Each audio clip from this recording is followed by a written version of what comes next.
This is breaking news. I just want to show everybody that AOC is making the case for hashtag force the vote. Ron, did you know this? I did know this. Here she is. She's making the case for hashtag force the vote. Watch very this. Deep level. So we just have a little bit of time left. Let me just ask you a couple of what I hope are quick questions. As long as I can remember, the Democratic Party in the House has been led by Nancy Pelosi and Steny Hoyer. So if you are elected, will you agitate for different leaders leading the Democratic Party in the House caucus, or do you think that Pelosi and Hoyer should continue to be in those leadership positions? No, I think that we need new leadership. I think the idea that we should have the same leadership for more than one generation is probably a mistake in American politics in general. When I think about my opponent trying to take Nancy Pelosi's seat, it's like, why? Like, what has he done?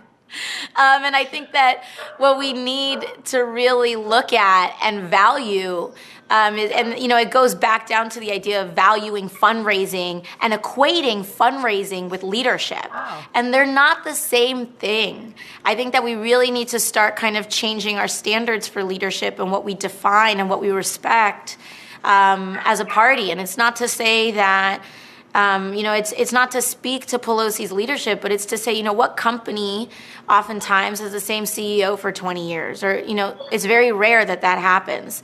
And what government has the same president for 20 years?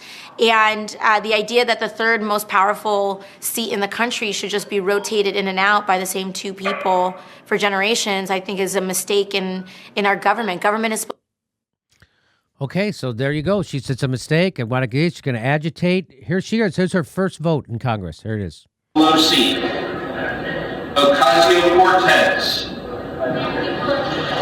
Pelosi. So the camera was a little slow, but she stood up. You heard her say Nancy Pelosi. You heard her say it. And there's David Sirota with his family. It's nice that he made it.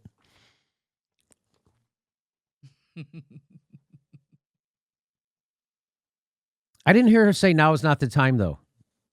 Did you hear her say that, Ron? I did not hear that in that prior clip, no. So there she is telling Glenn Greenwald up and down it's time for new leadership, and her first vote was Nancy Pelosi in the Congress. She voted for her.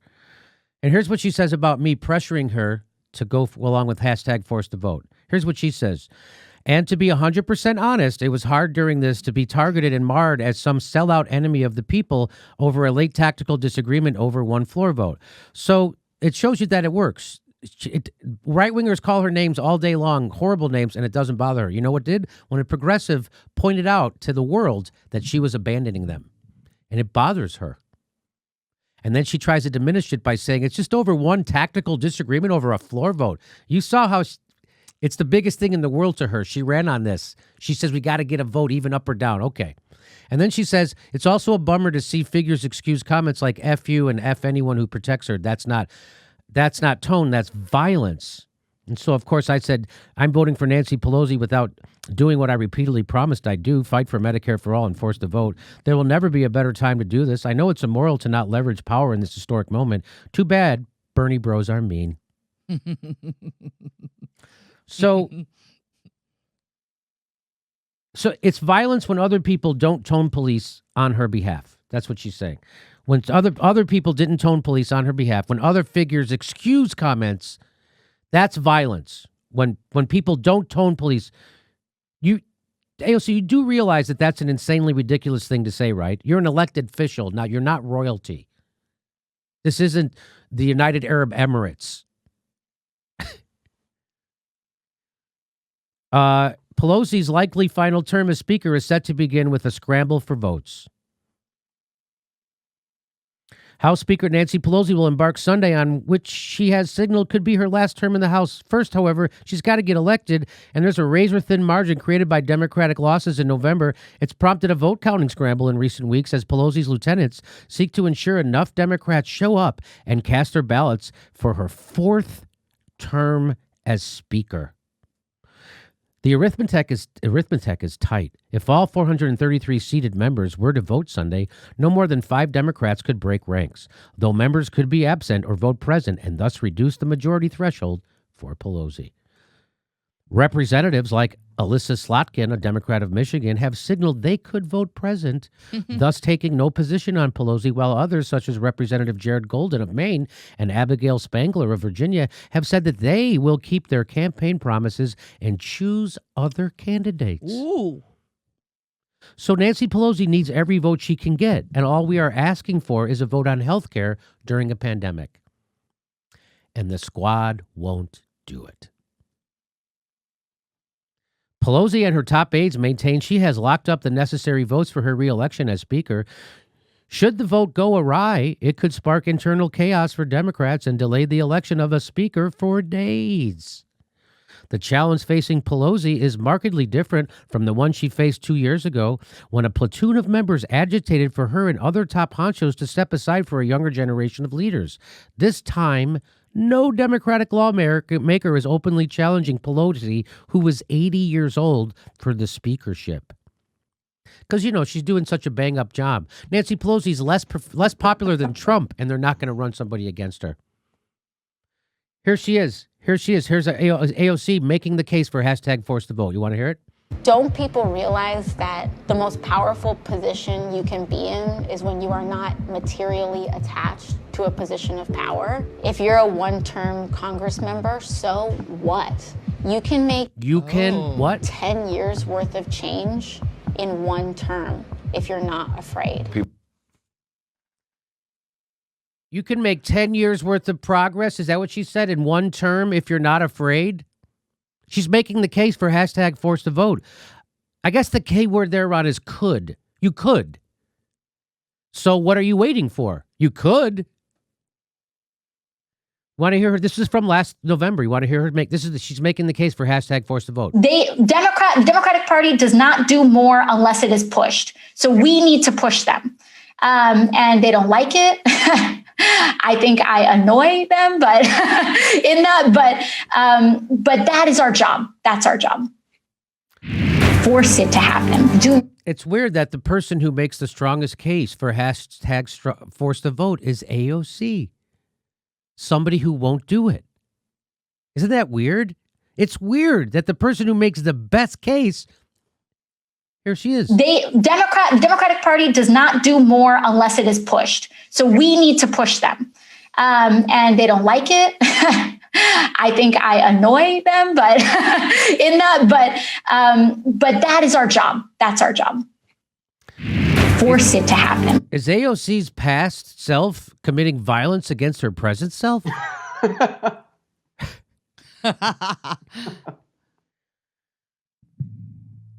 So now it's way lower than 15. It's like 2 or 3 or 4. You need 4 representatives, progressives, to do this. Force the vote. 1, 2, 3, woo! Force the vote. There it is.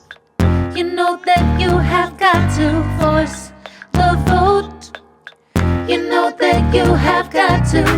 Do you want to be a fighter? Now's your time. You have got to try to make the future brighter. You have got to stand for what is right. Come together, make the world a little better for me. And you, yeah. Do you want to be a fighter? Do you wanna force the vote? You know that you have got to force the vote. You know that you have got to.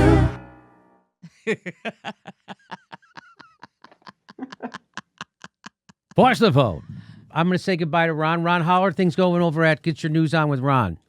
Things are going good. We come back officially on January 11th. You're taking a big break.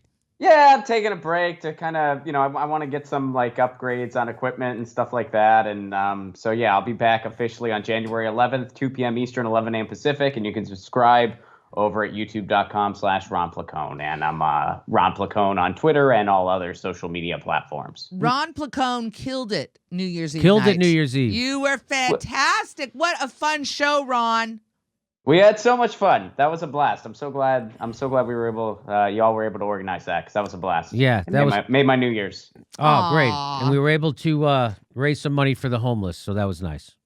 Yeah. Okay, Ron Placone, get your news out with Ron. We'll see you next time, buddy. See you maybe tomorrow. All right, Jimmy. Are you available Okay, tomorrow? peace. Yeah, I'm around. Okay, so we're doing a show tomorrow because it's the big vote tomorrow.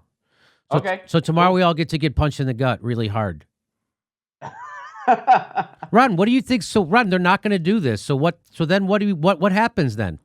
What happens next? Well, I mean, I guess it's just back to what we've been trying to do, which is, form an alternative vehicle, both via direct action and electorally to the duopoly.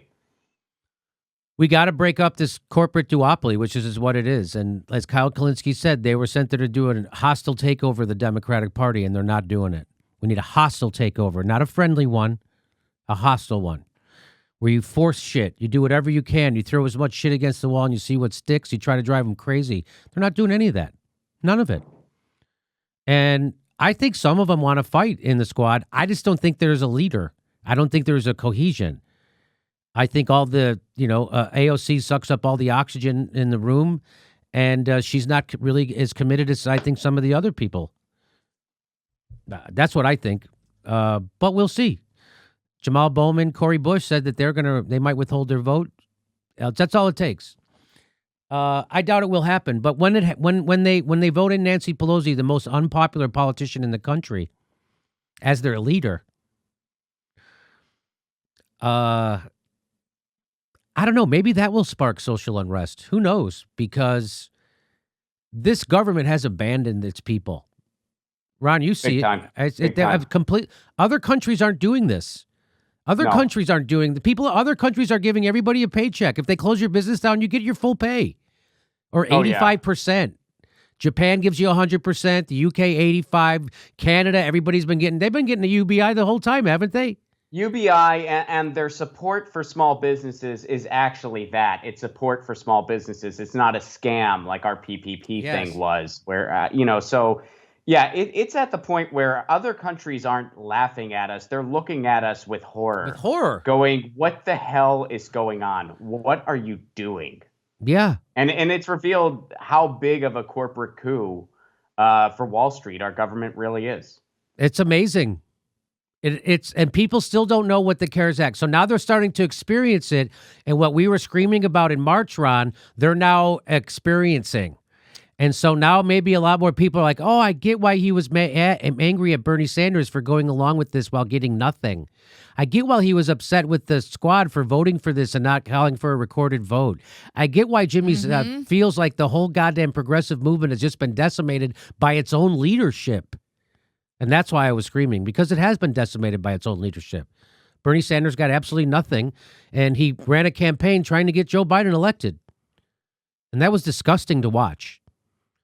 But it's just weird. Anyway. All right, Ron, we've talked enough. Thank you again. We'll see you tomorrow. All right, Jimmy. Hey, everybody, this is the part where I tell you where all our live shows are, but there aren't any. And then this is why I tell you to join our premium program and get extra content, but nobody's got a fucking job. So just enjoy the video.